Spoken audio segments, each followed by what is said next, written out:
Hello and welcome back to the Podcast Bros. As always, it's me, Avijra Sumargi, and yes, another one of those single episodes.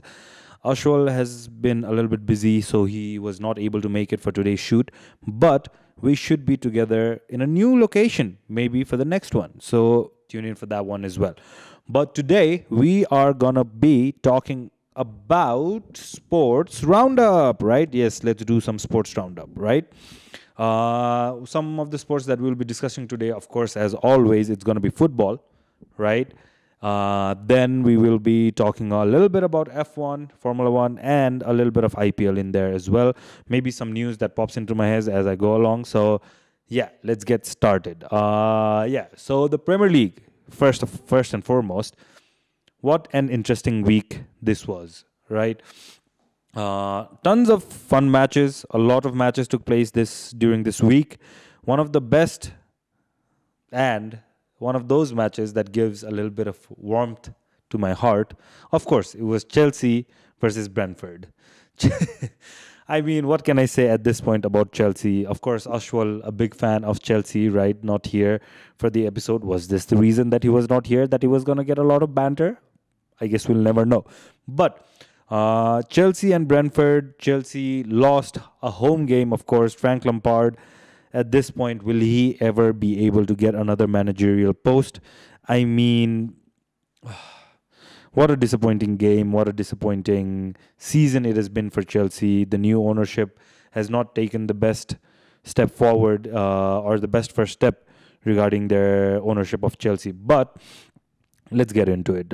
So Cesar Azpilicueta scores an own goal for Chelsea. I mean, like for Brentford, but in his own thing, so a dagger into their heart. And then, of course, 78th minute, another goal, and that was pretty much done and dusted. Chelsea looked a little bit lacklustered. Frank Lampard has been trying to motivate and boost the players a little bit, but it hasn't happened, and Chelsea, they controlled the position of the ball for most of the game. And they had much more passes going on. They had much more accuracy in their passes, 88% accuracy in the game. That's incredible. That's almost like Man City playing against a third-tier team, And still, they were not able to create any chances in the final third. And the chances they created weren't able to utilize, So, yeah, don't want to harp on too much about Chelsea. But Chelsea at this moment in time, still sitting at 11th, 32 games played. So just a game behind Arsenal, 33 so far. Some of the teams have played one game in hand. And yeah, it pretty much seems like they're going to end up 11th, 12th, something like that. Because Crystal Palace right behind them, 37 points, And Fulham, I think they've got 6 points lead in front of Chelsea. So disappointing season, disappointing everything. Julian Nagelsmann at this moment doesn't seem like he is interested in taking the job. One of the better managers out there, apparently. But Mauricio Pochettino's conversation had really riled up and the rumors had started to get strong, and now even they are dying down. So there's something wrong inherently with Chelsea. So I don't know what's going to happen next season. I don't know if Ashwell's going to keep supporting Chelsea for the next season. Anyways, let's move on. Chelsea, 11th in the league, just lost their previous game, and I think their next game is against Arsenal. So North London derby, of course, and Arsenal, they also need a little bit of a picking up. So maybe Chelsea can be the team that helps them bounce back. Maybe a 6-0 thrashing for Chelsea. Arsenal wins the game that big, and then gets their mojo back. Let's see. But that was one of those games. Then the next game that was an interesting one was Liverpool versus West Ham. That game ended up 2-1. West Ham had a pretty good showing, of course. But, what can I say? Liverpool, we know they've got this pedigree in them. They have had a little bit of a struggle this season, trying to stay and maintain their stellar form for the past 4 or 5 seasons. But they came and they won the game, We know that they can win games. We know that they have finishers in them. And the fun thing about this game was they changed where Alexander-Arnold plays nowadays, right? So we can see, we know Alexander-Arnold. I mean, he's a great right back, but the thing is, Alexander-Arnold not the best defensive right back. One of the better creative right backs, but not the best defensive right back.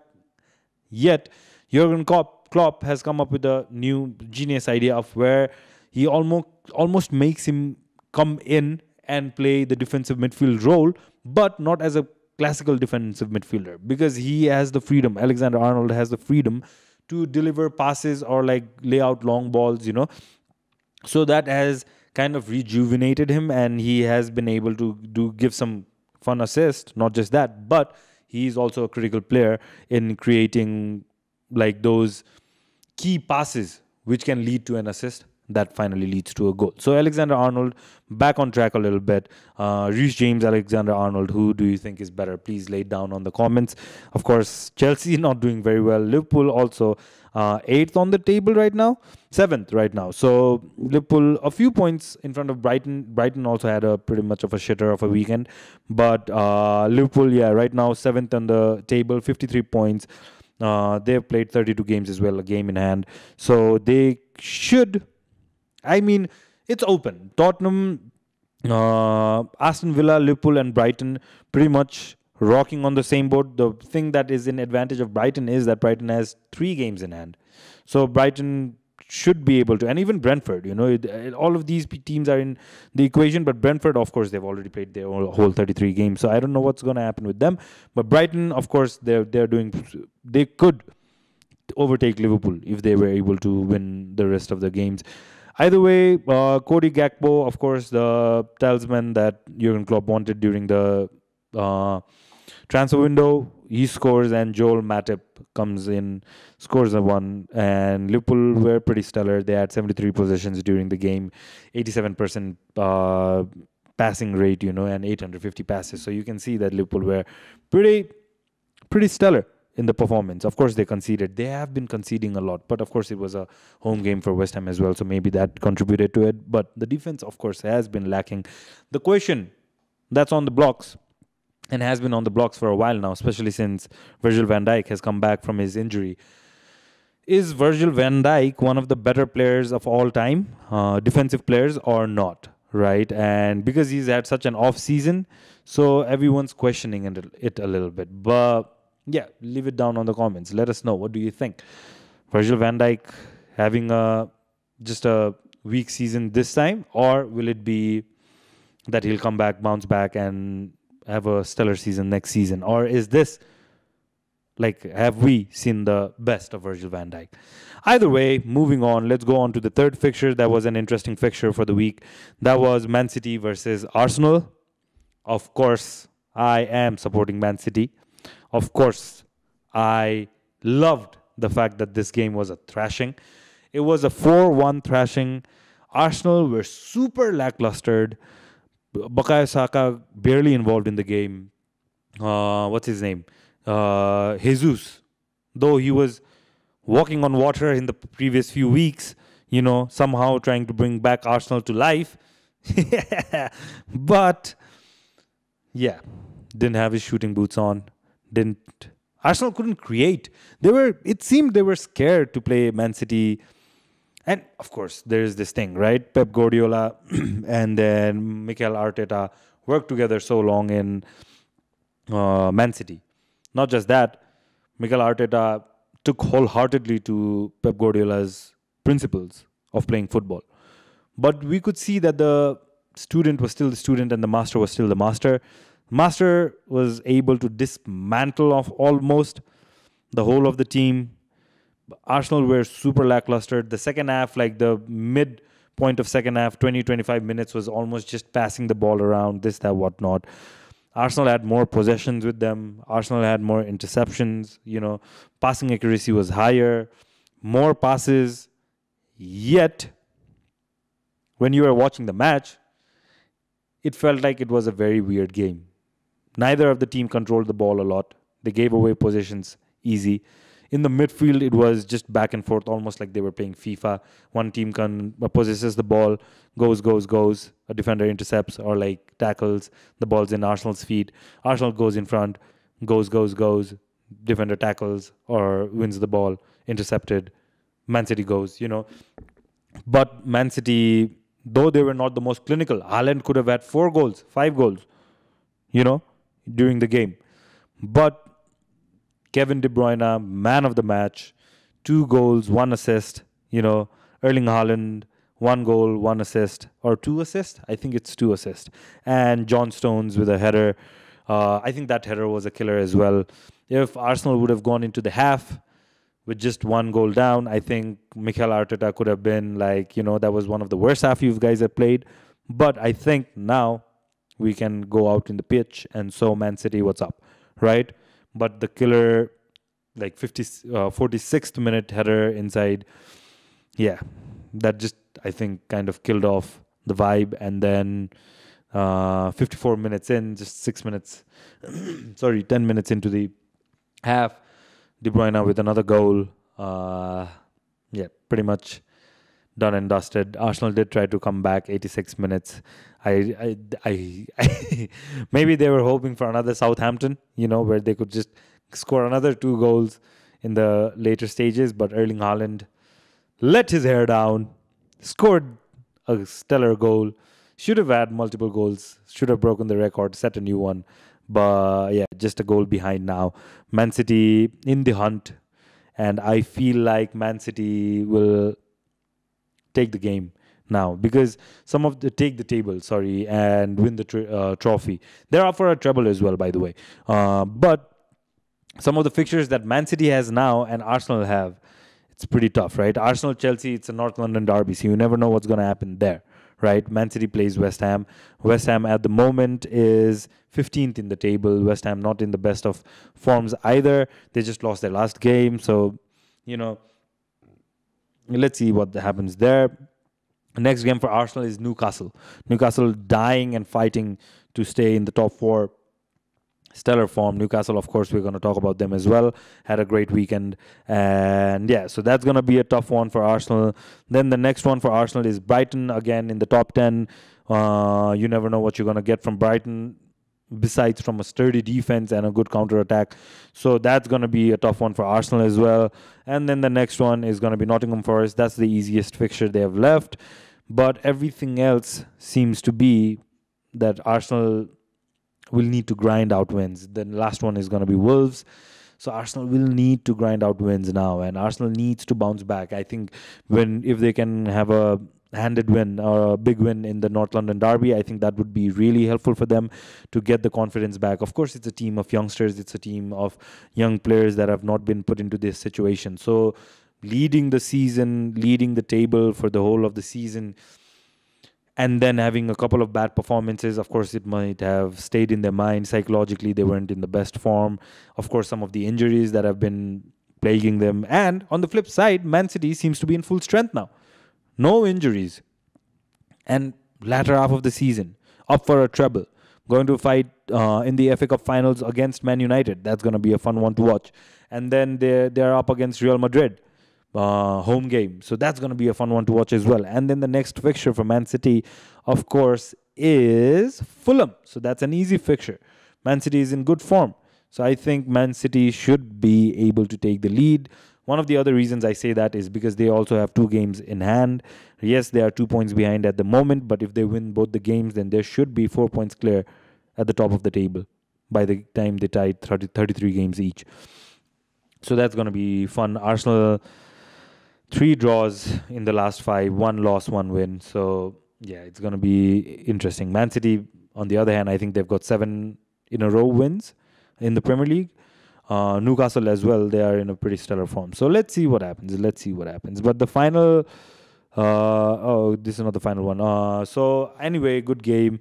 Man City seems like they're going to win. And the other fun thing was there was mental games going on as well, which was a fun thing to see as well.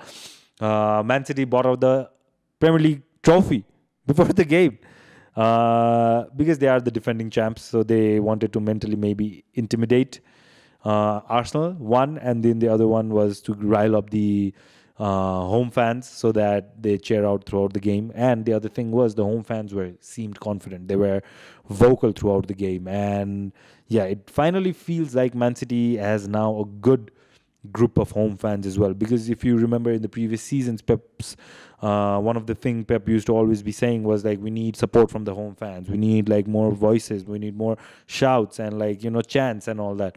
So that game was the game against Arsenal was pretty loud. They were shouting the whole game, chantings, claps going around, and then like all that fun thing, boos for Thomas Partey whenever he touched the ball. Yeah, and it got a little bit heated as well between the players, so it was a fun thing. Anyways, moving on to the next one. The next fixture that was interesting was Newcastle versus Everton. Newcastle at the moment are third on the table with 62 points, 32 games. So Man United, I'll get to them as well. But Newcastle as well seems like they will be in the top four because Tottenham seems to be pretty far behind, and the only contention they might get is from Man United. But Newcastle had a pretty good week as well. 4-1 for the Newcastle fans. Callum Wilson, stellar form this season. Joey Linton, stellar form, and Jacob Murphy. So Callum Wilson scored 28th minute, then the game just goes on. But Newcastle, we know they were controlling the possession, they were controlling the press. Everything was pretty good, and Eddie Howe's men showed up. They have been pretty in a very good form, like I've said before, right? In the previous 5 games, they've just had one loss, and then that too was like 3 games before. So they're in a stellar form. And yeah, 75th minute, Callum Wilson goes, Joey Linton in the 72nd minute. So it was almost like they clicked and they were scoring goals and they were letting their hair down a little bit. Everton, 80th minute, Dwight McNeil scores 3-1 at the moment. Kind of shouts of maybe Everton could come back or something like that, because we know Everton also struggling to be in the Premier League at the moment. They're 19th in the table. In the previous 5, they've lost 3 and drawn 2, so they wanted to make a stamp. Maybe a little bit of life was shown from Everton, and of course Newcastle put them right back in their place. 81st minute, Jacob Murphy, another goal. Yeah, Everton done and dusted. Seems like they'll be relegated this season. Southampton, the other one, they seem like they'll be relegated as well. Leicester, of course, the other thing is they've all played 33 games. Southampton, Everton, and Leicester, right? And Southampton seems pretty much like it's done. 24 points only. But Everton and Leicester, 28 and 29 points respectively.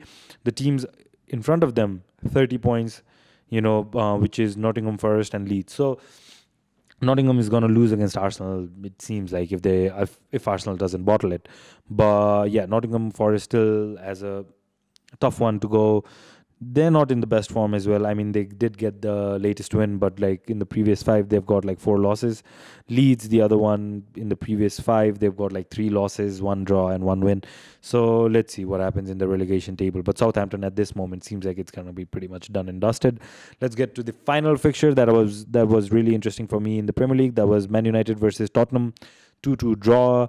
Man United seemed to be in control. Jordan Sancho took his goal well. Marcus Rashford, the most reliable goal scorer for Man United this season, of course, came up and showed up. 44 minutes in, he scored. Bruno Fernandes with an open chance misses the goal. 1-on-1 with the keeper, so that was a tough one. But they could have, just at 2-1, they could have just finished the game. But they let some light come into Tottenham, and yeah, Pedro Pro. I am sorry if I'm butchering that name. He scored in the 56th minute. And of course, who else? Heung-min Son. Lots of doubts coming into this season.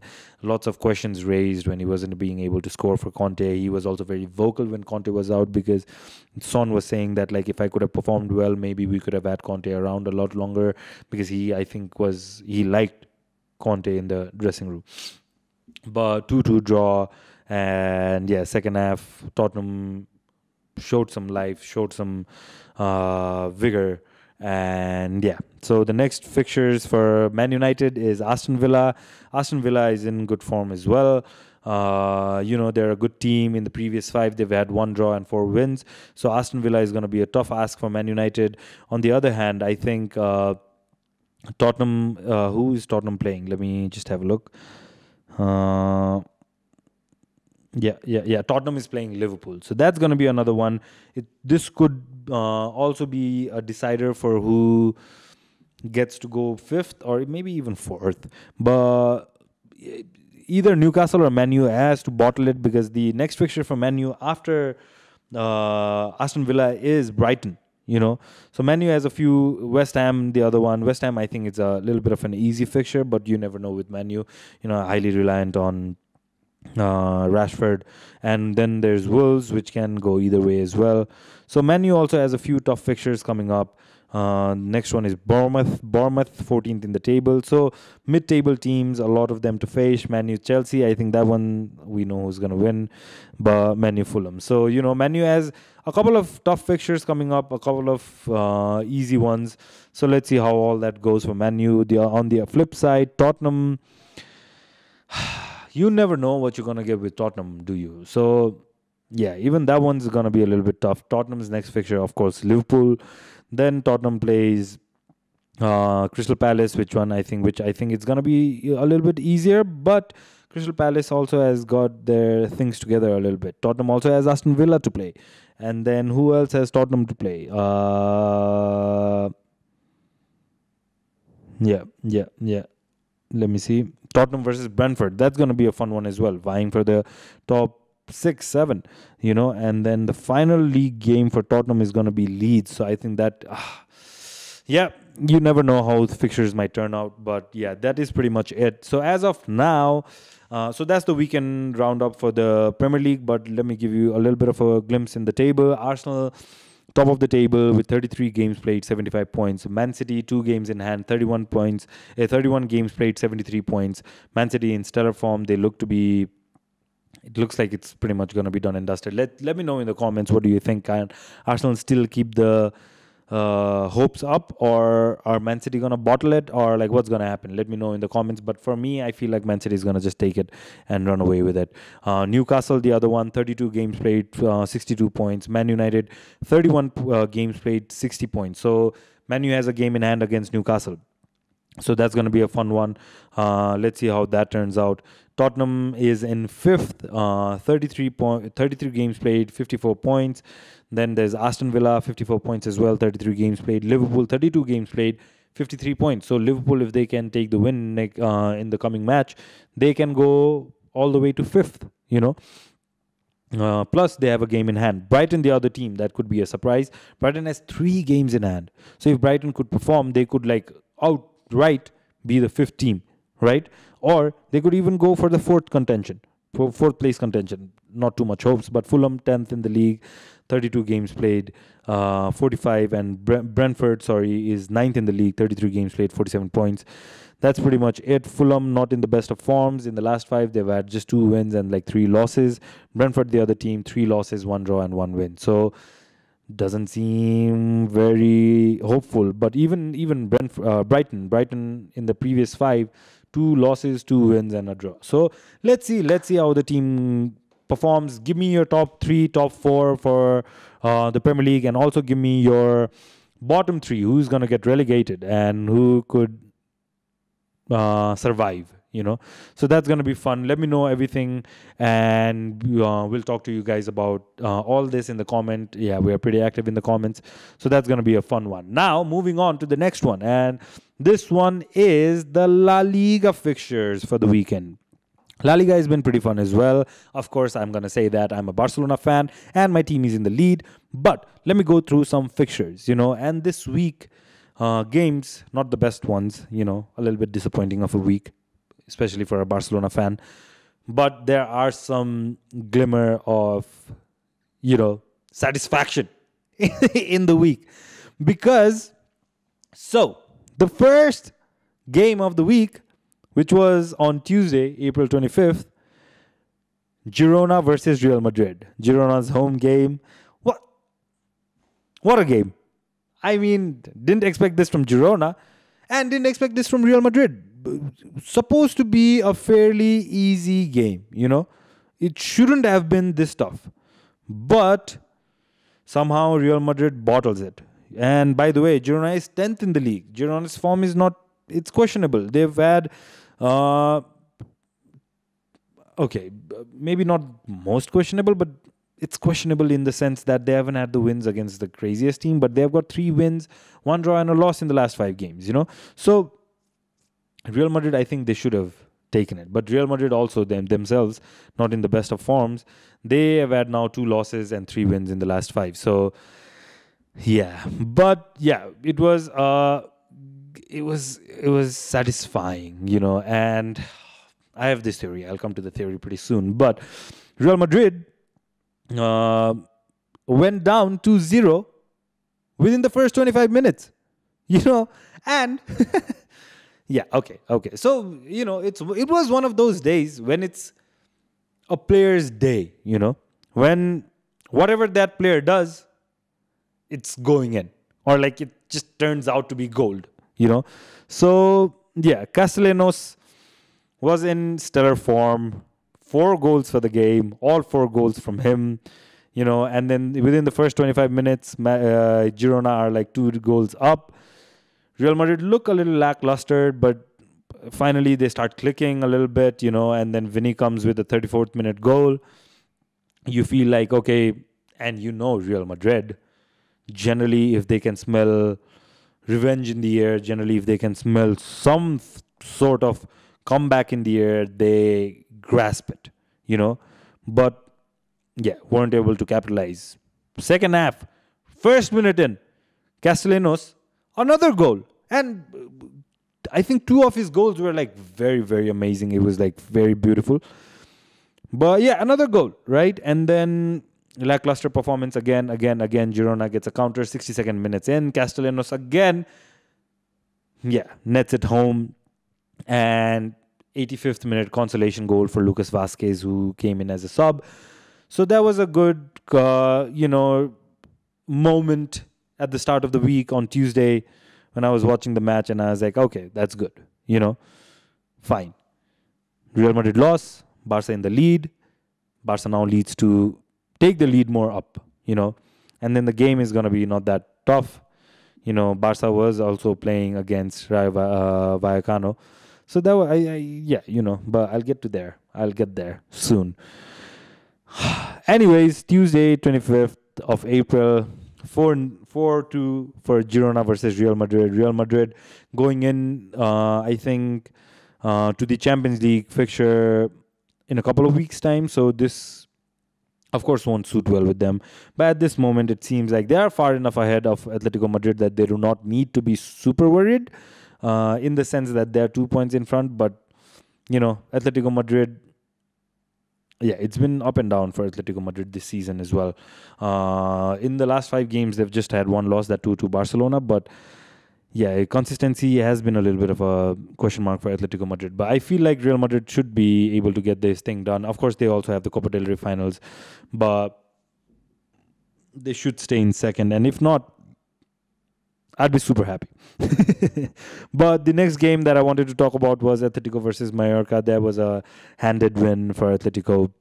Rodrigo de Paul, the Argentinian World Cup winner, of course, scores the first goal for them in the 47th minute, 45 minute plus 2 minutes injury time. Of course, they were already down in the first half with the 20 minutes goal scored against Mallorca. But it was a pretty okay-ish game, Sloppy game, of course, we know on Atletico's front. We know that they don't mind not having the ball, but they also are not the best with the balls when they have it. But anyways, they were able to eke out the win. Alvaro Morata, the hit-or-miss guy, I like to call him a stormtrooper, because sometimes when he's in front of the target, he'll miss them wide, and sometimes when it's convenient, he'll just score. So he's one of those stormtroopers, and Alvaro Morata, 47-minute scores one. Yannick Carrasco, 77. The game was tied after the second goal almost, but Yannick Carrasco with another one of those wonderful goals. 77 minutes in, 3-1 for Atletico Madrid, still keeping the pressure on Real Madrid for the second place. But then came the worst result of the week, and that was Barcelona versus Rayo Vallecano. Rayo Vallecano, of course, 10th in the table, I think. Let me see. 9th on the table. Not in the best of forms. They had like 2 losses, 2 wins and a draw. And yeah, one of the most lackluster performance from Barcelona this week. Very felt very uninspired. Robert Lewandowski on the scoring charts, of course, he now has, I think, 18 goals for the season. But Barcelona at this moment don't seem to be playing those amazing games that we've known Barcelona to play, tiki takas and all that. No, none of that. Uh, Even the game against Atletico, it was end to end stuff. It was very tiring. Pedri, Gavi are being overused. They seem tired. It seems like Xavi doesn't trust Frankie de Jong a lot, and Busquets at this age is also highly relied upon. We are hoping. See, even Ferran Torres in the last game was bought by Xavi, but it seems like Ferran Torres isn't trusted by Xavi as much as he wanted. So let's see. And there are lots of rumors about Messi coming in. Messi will be able to help some of the scoring and creative parts of Barcelona if he does come back to Barcelona at the age of 36. But of course, we cannot expect the whole world from him. I mean, if this season we do end up winning the league, next season's hope are going to be for the Champions League semifinals or the finals win. So pressure on Xavi as well. And let's see how all of this goes forward. But yeah, lackluster performance, very uninspired. But as of now, 31 games played all over La Liga. Barcelona 76 point, Real Madrid 65 points, 11 points clear of the second place, and 31 games played for Atletico Madrid as well, 63 points. So it seems like the first top three, as always, though they have changed a little bit in the sense that before it used to be a two-horse race. Now it's a three-horse race, and it's been that way since Diego Simeone has joined Atletico Madrid. And by the way, I think he gets paid 30 plus million, which is insane numbers for a manager, and that's almost as much as a player might get. But seems to be paying off. Yes, they're out of the Champions League. Yes, whatever. But the sense of pride that Atletico Madrid can keep in and year out has been one of the reasons why Diego Simeone is still trusted, and he has taken them to 2 Champions League finals. He's won them the league multiple times. So, one of the better managers out there. And he Atletico Madrid, and they seem to be in a good place. Real Madrid, on the other hand, seems to be thinking about sacking Carlo Ancelotti. Carlo Ancelotti has been having to answer all these questions a lot. If Real Madrid doesn't end up winning the Champions League, if Real Madrid, they don't seem like they'll win the La Liga. So it would be reasonable to assume that Florentino Perez will give Carlo Ancelotti the boot, even though Carlo Ancelotti, Don Carlo, tries to make it seem like they have the best of relationship. But we all know how Florentino Perez is, how ruthless he can be. We all know how Real Madrid can be super ruthless. So let's see. Maybe Don Carlo is on his way out if he doesn't. Imagine if he wins no trophy this season, for sure he's kicked out. The other way is Barcelona. Barcelona needs to make a few signings in the off season. Hopefully they can keep winning at least until the end of the season. 7 more games to go, I think, or 6 more games to go. Barcelona's next game is against Real Betis. Real Betis is 6th in the table, so they are kind of a good opponent. But Valladolid is the opponent for Atletico Madrid, and Real Madrid, I think they're playing against Almeria. So seems like it's going to be an easy week for all of them except Barcelona, but I hope they can keep the standings up. And that's pretty much it for La Liga. First, Barcelona 76 points, Real Madrid 65, and Atletico Madrid 63. Real Sociedad also came back. I think they had a tough season in the previous 2 campaigns, but like this season they're solidly in the 4th, 5 points clear of Villarreal, and 55 points, whereas Villarreal respectively has 50 points. And let's see how the season turns out for La Liga. Now, I will do some honorable mentions. Liga, of course, Paris Saint-Germain and Angers played in their previous match. PSG were able to win 2-0, handed win. I think Messi had 2 assists and Mbappe had 2 goals. PSG, I don't know what's going to happen. It seems like Messi's on the way out. It seems like Neymar is not the most happy. Neither is Mbappe. Very front-loaded, high team. And getting scored on by Angers. What can you say, man? What can you say about the French league? And, because Angers, of course, is, and maybe I'm butchering the name, but they're 20th in the league, and just a 2-1 win for PSG. Yeah, yeah. PSG, by the way, in the previous 5 games, 2 losses and 3 wins. So, yeah, yeah, yeah. I don't know what's going to happen to Paris, but they are winning the league right now handedly with like 9 points lead, 32 games played, a few games to go. I think 5 or 6 games to go. They should take the win, and they're out of the domestic cup. They're out of the Champions League. So, kind of a lackluster season for PSG with the amount of investment of money and all that they've done. So, and that's why PSG's owner may be looking to jump on a different team, Man United. But Man United, being very stingy about the way they're going about it, they have been valued at 4.5, 5 billion, and then the offers on the table were up to 6 billion, but still they haven't sold. So I don't know what they're waiting for. But anyways, that's the honorable mention, Paris Saint-Germain. Let's go to Bundesliga. Bundesliga has been a little bit of a weird one as well. I saw the game of Mainz versus Bayern. Mainz, the 2 goals that Mainz scored, oh my days, out of the 3, sensational. One was from the left side of the big, like the D box, the big D. Not in a nasty way. But yeah, just shoots, goes crazy, and then like they concede, Bayern concede, which was an interesting one. And I was like, yo, what's happening to Bayern? It seemed so lackluster. And then Sadio Mane, of course, opens the scoring 29 minutes in, and you feel like Bayern are in control, maybe they can go all the way.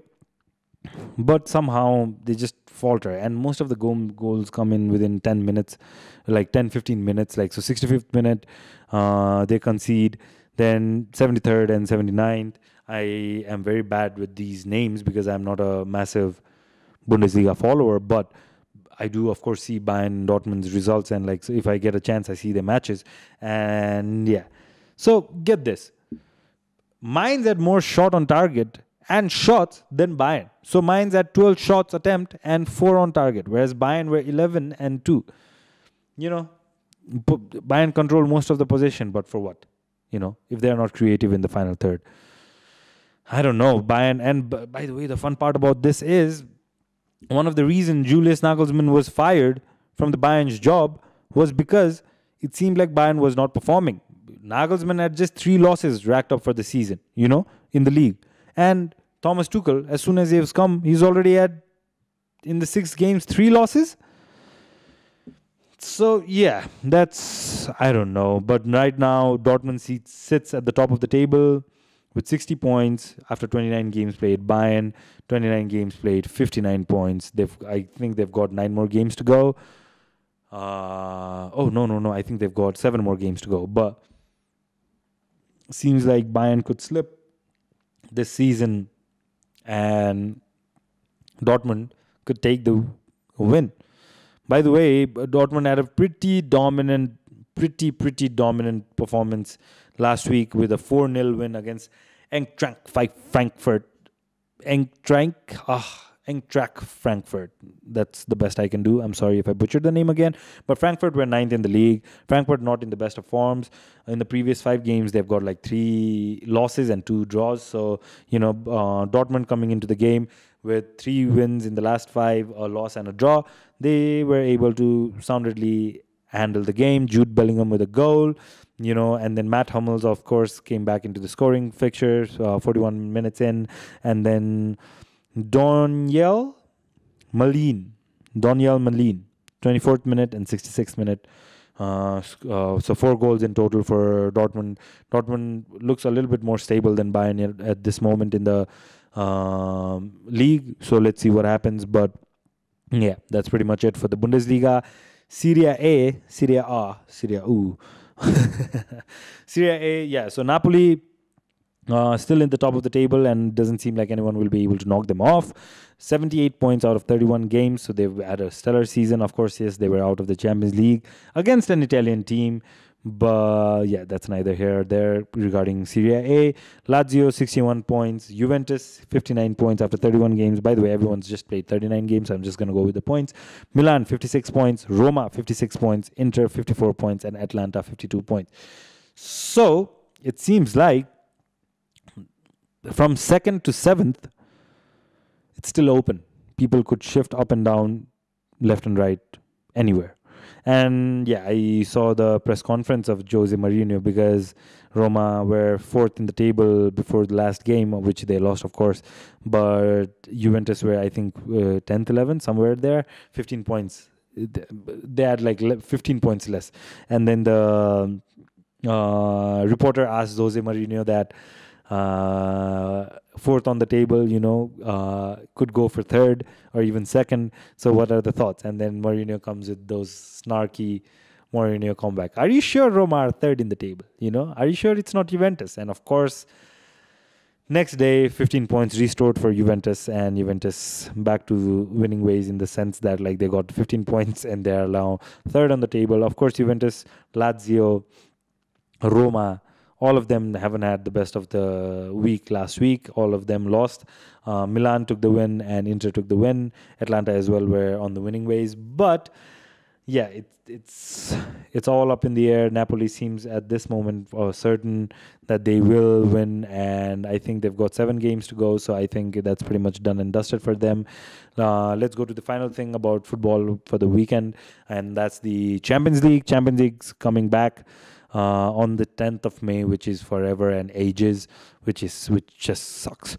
But yeah, the next fixture coming up is Real Madrid versus Man City. It's home for Real Madrid, Santiago Bernabeu, not in the best of forms. They've got a couple of, I think, a tough game before the league, before the Champions League. So I think let's see how they are in terms of form when they're going to see Man City. Man City, by the way, have a little bit of an easy fixture. So it should be fun to watch that one. The next one is Inter Milan versus AC Milan. Same stadium. So home and away is going to be pretty much the same feel for them. But yeah, that's on the 11th of May. And let's see what happens. Who have you guys got for the Champions League win for this season? It's going to be a fun one. I've got Man City chalked in. I think Man City are in a very good mental state, and I think they should be able to get it done. And in case if they are not, then I don't know what to say. Like, yeah, just don't know what to say. But that's pretty much it regarding football. Let me know what your thoughts are. Let me know what you guys think. Let me know what's on your mind. We are here in the comment section, and we will love to interact with some of the fans and some of your theories. And if you guys want to refute some of the claims that I've made, I would love to see what your thoughts are regarding the season. Let's go on to the next topic that I am dying to cover, because it's been ages. 3 weeks of layoff, 3 weeks of no Formula One. How could Formula One do this to me? Liberty Media and whatnot. What are you doing, FIA? Come on, man. Anyways, Formula One is back this week.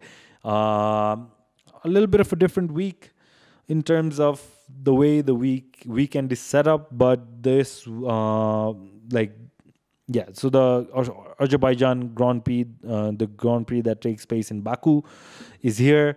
It's a street circuit. It's going to be a fun one. Always lots of drama and lots of different things that come into a street circuit. Whenever it's a street circuit, some of the drivers get their elbow out. Sergio Perez, of course, Ricardo is not here, but some of the drivers get to let their elbows out and just go attack the circuit. Even Lewis Hamilton seems to have a better race weekend generally when he is in a street circuit. So it's going to be fun. It's going to be fun. But this weekend, and this is something that I had to write down because it was so confusing, right?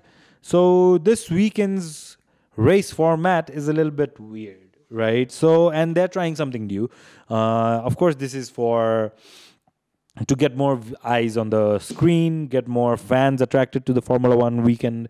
Because, okay, so the previous weekend, for some context, used to be Friday used to be practice 1 and practice 2. Saturday used to be practice 3 and qualifying. And then Sunday used to be race weekend, right? But for this Grand Prix, and I think they've selected 8 race weeks to try out this format and see how much in the public interaction and public affection is going to come out on this week. But this week on Friday, it's going to be practice 1, right? And that is going to be an hour of practice. After that, there's no more practices. Because, okay, so the other reason why they did this was also because practice 1, practice 2, practice 3, barely a lot of people watched. And by the end of practice 3, all the teams on the grid were so knowledgeable about the grid, and like they already had the strategies about what tire they wanted and who might get the win. Of course, if some unforeseen circumstance happened, of course that could change the race weekend. But if nothing went awry, everything was like just nothing out of the blue happened, then everyone pretty much knew what the race result was going to be, who's going to use what tire, how the rate, like the track temperatures are going to be, and you know what tire is going to get the best performance and all that and all, and not a lot of differences in the strategy as well. But because of that, they wanted to change it a little bit, right? Like, so just one practice. So that means they do not understand the track fully, right? And then the next thing that happens on Friday as well is the qualifiers, and this is the traditional qualifiers. This qualifier is going to set the track for Sunday's race, right? Yeah. A little bit weird. But what happens in Saturday, you ask, right? And I'm going to tell you. Just give me a second. So on Saturday, the first half of the day, we're going to have a sprint shoot out. Yep, kind of a mouthful, kind of a weird one. And in the sprint shootout, there are 3 qualifiers as well, right? Q1, Q2, Q3. Q1 is going to be 12 minutes, Q2 is going to be 10 minutes, and Q3 is going to be 8 minutes. That's one, right? And for the sprint shootout, Q1 and Q2, mandatory medium tires.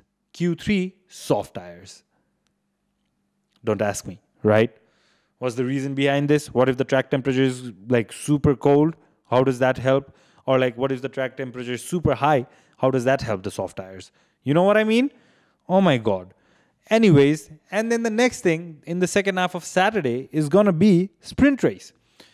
And the sprint shootout and sprint race are a contained event. So the sprint shootout dictates the way everybody is going to line up on the grid for the sprint race. And the sprint race is a 100 kilometers race, which is going to be a half an hour's affair or something like that. And the points are going to be distributed. The first position gets 8 points, second 7, third 6, fourth 5th. You get the point. And by the last person to get the point is going to be P8, which is going to be a single point. And yeah, that's pretty much it. And then on the Sunday, and now we are back on regular schedule. And Sunday is going to be race day, and the Friday's qualifier, the traditional qualifiers that takes place, dictates how the grid is going to be set up on Sunday, and that is pretty much it. So basically, Friday, practice 1 and qualifiers for Sunday's race. Saturday is going to be sprint shootout, the weird format, Q1, Q2, Q3. And the reason Q3 is 8 minutes is because the reason they said it's a shootout is because 12 minutes is too less a time for all the teams to get all their laps in. So at the most, some teams might get 2 laps, but most of the teams will get 1. Q2, again, 15 racers, at the most, 1 lap, right? 1 good lap they can get. And then Q3, 1 lap again.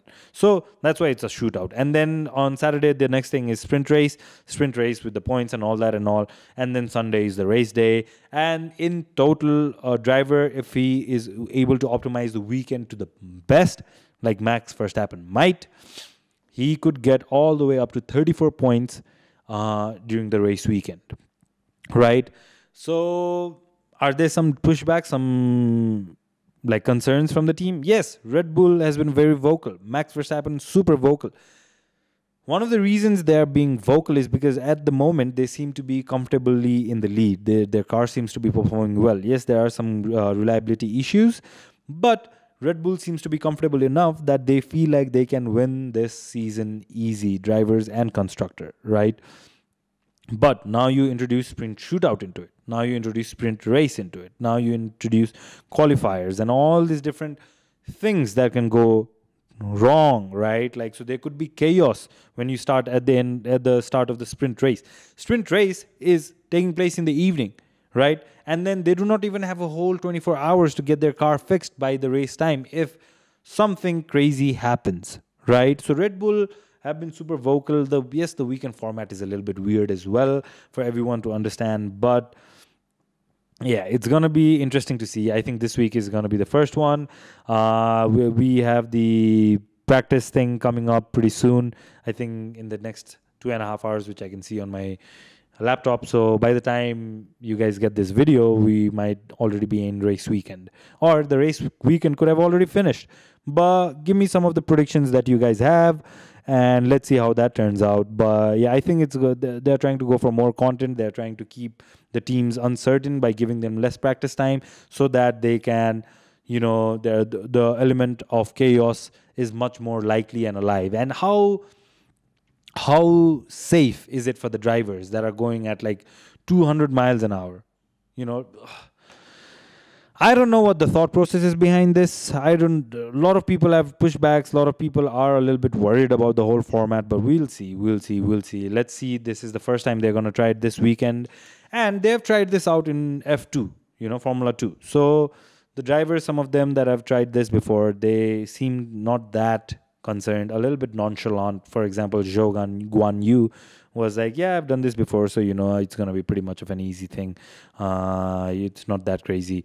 But yeah, lots of different surprise and elements. My prediction for the weekend is Max might win the sprint race, but I feel like he's going to get taken out in the first. I think Sergio Perez is going to win. What's his name? Fernando Alonso second, and Lewis Hamilton third. Right? So let's see how that pans out. But that's pretty much it. And name dropping Fernando Alonso, there is a fun rumor swirling around, not just the F1 paddock, but throughout the world. And that is, and it's a rumor, by the way, allegedly, right? Fernando Alonso and Taylor Swift might be dating. Yep, no 2 cents on that. But it would have been kind of a blank space, if you know what I did. Yeah. If I didn't mention it here, right? So, anyways, moving on to the third and final thing that I want to discuss, but that's pretty much about the Formula One weekend. And the final thing that I want to discuss is IPL. IPL has been finally stellar. At this moment, a lot of teams have played 8, or like most of the teams have played 7 games. A few teams, 4 teams to be exact, yeah, have played 8 games. Right, and at the moment, our Rajasthan Royals are in the lead still, but that might be taken over by Gujarat or even LSG, depending on how they both perform. Some of the matches that are okay. So let me give you the table first. Rajasthan Royals at the top of the table with 8 games played and 10 points, 5 wins, 3 losses. The 2 of the 3 losses came in the last 3 games. So RR back to winning ways, but a little bit of a question mark. Sanju Samson and the team hasn't been able to perform at the highest of levels at the previous, not the last game, but the previous 2 games, right? The other team that's in the hunt is Gujarat Titans, the winner of last year's IPL. They've in the previous 7 games, they have won 5 and lost 2. The 2 losses coming almost. The previous one was 3 matches ago, and then the last one was like 5 matches ago. So they have had a couple of wins in their last loss. CSK had their last loss, 8. The target was a good target, Rajasthan versus CSK was the last game. Rajasthan did win, 202 set up on the board. CSK were not able to chase. I watched the game live. Rahane got caught out, Guy caught out. It was, one of the things that's kind of annoying me is the reliance on spin by a lot of teams, and it's paying off. So that's been bothering me. The other thing that really bothered me is RCB. They were doing good, finally. In the previous 5 games, they've lost 2, but the last loss came in the last game, and then they were in a 2 games winning run. 8 games played, 8 points, so I was kind of happy with RCB. And of course, the question for RCB is, are they too reliant on the top 3 players, Faf du Plessis, Virat Kohli, and Glenn Maxwell? The flip side to this is, if these 3 were not performing, well, the question would be, why are these 3 not performing? And now these 3 are performing, so it's like, these 3 are performing, but is it making the team bad? The other thing that comes into play is Dinesh Karthik is not in the best of forms. I think us letting Devdutt Padikkal go was a little bit of a mistake, I guess. The bowling hasn't been super stellar as well. I don't know, Siraj much better. Faf du Plessis, of course, the orange cap winner, like leader. But yeah, it's I don't know. LSG also a very strong team. At this moment, they've played 7 games, 4 wins, 3 losses. LSG has lost their previous. In the last 3 games, they've lost 2 games. So LSG not in the best of forms as well, but they've got a very strong team. DC, after having such a bad performance, they have gone back to winning ways. 2 wins in the last 5, but 3 losses, of course. Mumbai Indians kind of climbing back. 3 wins, 4 losses. KKR, I hate KKR, by the way. They have handed RCB 2 massive losses for the seasons already. And yeah, sometimes it feels like a kryptonite. But, on the flip side, I was thinking it's fine if RCB loses to KKR right now. But when we reach to the qualifiers, I think if RCB wins then it's going to be fine. It's going to be fine. So, I'm not super concerned. CSK performing better than I thought. But CSK also has like 7 batsmen in their lineup. So that's insane. Punjab is also a little bit more reliant on, what's his name? Dhawan, Shikhar Dhawan. So that's, I don't know. Mumbai Indians reliant on, what's his name?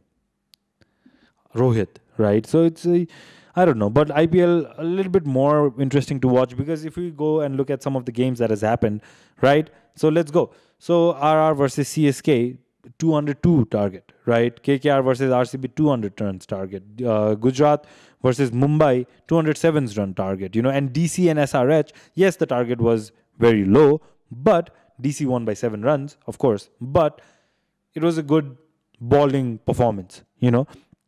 So that was fun. And then CSK versus KKR, 235 on the board, and then RCB versus RR, 189. So you see that now the runs have started to stack up a lot more rather than in the previous, like the early games where like you barely saw the big runs and all that and all. So as of now, IPL is also heating up. Most of the teams right now are in the contention for, like, barring SRH and DC, if a team can rack up a few wins, then they can easily get into the top 4, and then the 8th place team, that's Mumbai Indians, and RR, Rajasthan Royals, the top team, just 4 points difference, so the game could change anytime. And like a few losses for the top teams, a few wins for the bottom teams, and all of a sudden everything is up in the air. But I'm enjoying IPL again. Always a stellar season, always fun to watch. And let me know what I've missed. Give me and who is your team that you're supporting in the IPL? Of course, like I said, I'm RCB through and through. Yes, the team is not the best, but once you are an RCB supporter, you are an RCB supporter for life. And in my terms, that means until Virat Kohli is there. But anyways, thank you so much for tuning in. Let me know what you guys thought about the whole thing. Let me also know what your thoughts are on some of the football, Formula 1 and IPL situation. Who's your team? What are your predictions? And yeah, hopefully I'll see you in the next one. And by the way, before I finish this episode, so next one we will be traveling a little bit. We'll have a little bit of a different setup, and we have had a little bit of trouble trying to stay on schedule with all the videos and all that, because we've got some events that's come in for the whole family, so that has kind of riled up everything. We haven't had a chance to go and watch any new movies, so that also sucks. We haven't had a chance we did shoot one comedy video just last week, and it was a quiz competition and all that, but not the quiz competition you were thinking. Like, we played with the format a little bit, but yeah, the audio was completely ruined, so we couldn't put that out. So that was another sad one. But anyways, thank you so much, guys, for still tuning in and staying with us and enjoying our content. But we will try to get it a little bit more regular. We just missed a week, but yeah, as of now, we are back on track, and we will see you in the next one. The next one, I think, is gonna be, let's see. But I'll let you guys. We'll see you in the next video. And also, for the viewers out there, we are thinking of also going into the interview format, so that's going to be a fun one as well. We've got a few candidates lined up, and it will be something like once a month kind of a thing, but I think it's going to be a fun one. And yeah, that's pretty much all the update on the Podcast Bros front. Ashwal should be with us in the next episode.